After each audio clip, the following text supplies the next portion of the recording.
પ્રજાસત્તાક પર્વને લઈ દાહોદ રેલવે સ્ટેશન ખાતે વડોદરા BDDS અને QRT Dahod railway police RPF દ્વારા ચેકિંગ હાથ ધરાઈ।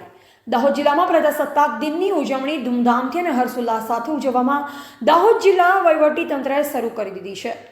ત્યારે તે દિવસે કોઈ અનિચ્છનીય બનાવ ન બને અને પ્રજાસત્તાક પર્વની ઉજવણી શાંતિપૂર્ણ માહોલમાં ઉજવાય તેના ભાગરૂપે વડોદરા પોલીસ અધિક્ષકના આદેશ અનુસાર BDDSની ટીમ દ્વારા દાહોદ રેલવે સ્ટેશન પર આવતા જતા મુસાફરોનો માલ સામાન દાહોદ રેલવે સ્ટેશન પર રોકાતી ટ્રેનો ચેક કરી દાહોદ રેલવે સ્ટેશનની આસપાસ ઝાડી ઝાકરા અને કાર પાર્કિંગ, મોટરસાઇકલ પાર્કિંગ તેમજ રેલવે સ્ટેશનની બહાર આવેલ પાર્કિંગમાં ઉભેલા વાહનોનું ચેકિંગની કામગીરી વડોદરા BDDS અને QRT દાહોદ રાજકીય રેલવે પોલીસ અને RPF પોલીસ દ્વારા કરવામાં આવી હતી।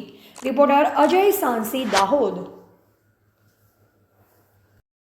આજરોજ પશ્ચિમ રેલવે વડોદરા SP સાહેબશ્રીના સૂચના મુજબ દાહોદ રેલવે સ્ટેશન ખાતે આગામી પ્રજાસત્તાક દિન નિમિત્તે તહેવાર આવતો હોય જેથી bomb squad, QRT team, RPF તેમજ સ્થાનિક અધિકારી જવાનોએ એન્ટી સપોર્ટે કરેલ છે અને કોઈ શંકાસ્પદ વસ્તુ મળી આવેલ નથી।